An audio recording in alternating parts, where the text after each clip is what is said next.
வணக்கம் மக்களே, இன்றைக்கி நாம் நான்வெஜ் சாப்பிட்றவங்களா இருக்கட்டும் இல்லை வெஜ் மட்டுமே சாப்பிட்றவங்களா இருக்கட்டும் எல்லாருக்குமே ஹெல்த்தியான ரெசிபி தான் சமைக்க போகிறோம்.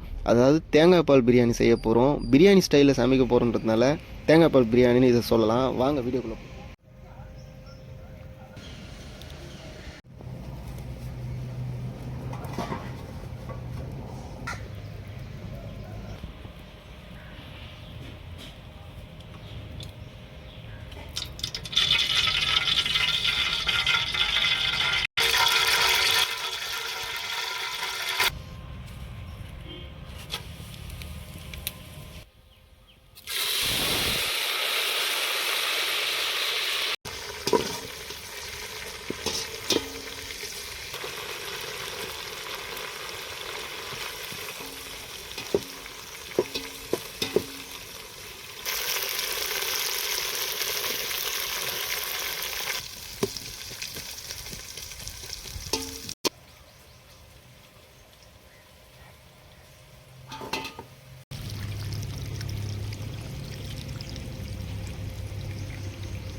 ஸோ தேங்காய் பால் பிரியாணி சூப்பராக வந்திருக்கு. சாப்பாடு உடையாமல் வந்திருக்கு. இந்த சாப்பாடுக்கு சைடிஷாக செட்டிநாடு சிக்கன் கிரேவி எடுத்துக்கிட்டால் டேஸ்ட்டு வேறு லெவலில் இருக்கும். நம்ம சேனலில் ஏற்கனவே செட்டிநாடு சிக்கன் கிரேவி சமைச்சு வீடியோ போட்டிருக்கோம். அதோட லிங்க்கை டிஸ்கிரிப்ஷனில் கொடுத்துருக்கோம். பாருங்கள். மறக்காமல் ப்ரோஸ் குக்கிங் அண்ட் விளாக்ஸை சப்ஸ்கிரைப் பண்ணுங்கள்.